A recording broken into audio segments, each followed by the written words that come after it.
Every Monday night, students at Bluefield College, they gather together to learn more about the life of a civil rights leader, and I think we all know who this one is. It's Martin Luther King Jr. Yeah, but the class digs deeper into who King was as a leader, providing a comprehensive historical overview of King's life.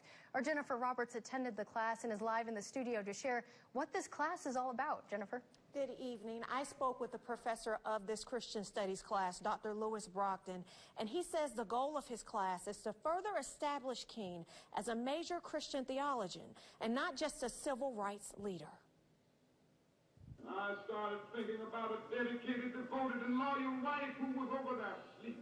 Monday's lesson at Bluefield College involves a lot of listening to the voice of Dr. Martin Luther King Jr. Audio where King was recounting the night he decided he was going to, be a leader in the civil rights movement. To go to sleep, but I couldn't sleep.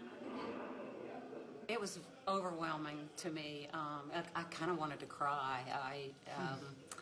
It kind of makes me all like, tingly and upset. The depth of his faith is just something I don't have, something that I would love to have. We are always in school and like Martin Luther King did this, Martin Luther King did that, but hearing his voice was like more powerful to understand what actually he did for us. I wanted my students to understand was, the difficulty and the struggle that King had within himself to accept this, understanding that he was placing his life in danger, his wife, his children. The class touches on King's philosophy of nonviolent direct action while establishing him as an intellectual leader in the hopes of touching the lives and minds of these students. Personally, I have a black son-in-law and 2 half-black grandchildren.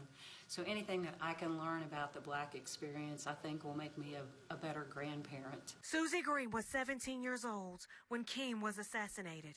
She remembers that day crystal clear. I was feeling like almost hopeless, except that I knew I was going to the Poor People's Campaign, and we had a free bus that left from Bluefield going to Washington, D.C. I saw my father cry, and he didn't cry often, but I saw my parents cry. To come here in a class over 50 years later is a healing moment. Like, I don't have a lot of friends from other races, other cultures, and I do now, my classmates. It's very frustrating when we hear in national discussions today voices that say, we need to just move on, let's not think about what happened before. Because we understand that systemic racism still very much exists. And I believe that every college and university in the United States of America should offer a course on Martin Luther King Jr. If Dr. King were alive today, he would be 90 years old. His life was cut short at the age of 39, but he accomplished so much in that short period of time. At the age of 35, Dr. King became the youngest person ever to receive the Nobel Peace Prize.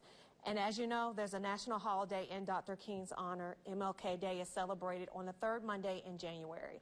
And besides Dr. King, George Washington is the only other American to have had his birthday observed as a national holiday. Here's Travis. All right, thanks, Jennifer.